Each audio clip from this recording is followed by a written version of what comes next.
What's going on? So how many of y'all out there watched that Robert Blake on that 2020 last night? Now Robert Blake, I'm gonna tell you something. I was a real young when Beretta was out, barely a wink. But that show left a lasting impression, and he'd been around for a long time. It was crazy what everything that would happen. You know, strangely, oddly enough, as much as it looked like the whole thing with his wife was shot and made, like, and it is kind of like a whodunit. Believable, he's believable because I don't think mentally his capacity to understand the circumstances would lead that he did it. But it was a very, you could tell he was definitely on some stuff during the interview process of watching. Obviously, when he was in prison, the interview with Barbara Walters and then the interview last night. But I didn't even know what he was. I mean, I'm gonna tell you something. Robert Blake went underground. It's like, you know. And I always used to say that about when OJ won his case.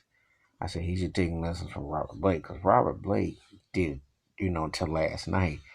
Wherever he was, he been keeping a real low profile. And you don't, where people are going to be people who are going to think that, they're going to be divided and say this and that. But you don't add fuel to the fire. And sometimes you stay out of sight, out of mind. And that's usually the best way to kind of like lay low.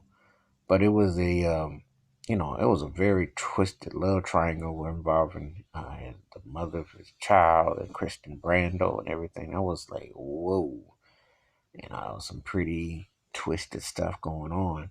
But in spite of everything, and you can say that maybe he needed some meds or maybe he needed this or that. I will say this for Robert Blake, he's believable, because despite all the you know the layers and things that go on surface to his mind. He's an intelligent cat, and he keep it real. And you can always tell that he's always like a genuine soul about what he says, what he feels about stuff, even if you don't agree, because he saw and went through a lot. And when you think about his history out in Hollywood, it's like, man, this cat was like been there since way back. So he had overcome so much and so much twisted. Because if you think about it, growing up, his life was like a Jerry Springer type of episode, and how that whole thing jumped off and popped off. So I was sitting there like, man, it was very compelling, very sad, a lot of tragic, like car wreckish, whatever you want to call it. But yet, um, he was a believable guy. It's just unfortunate circumstances, and things haven't fared well for him in some capacities. But Um, it was interesting, this 2020 special. So that's my take on Robert Blake, the 2020 special from last night. Feel free to leave them comments. I'm out. Have a good day. Peace.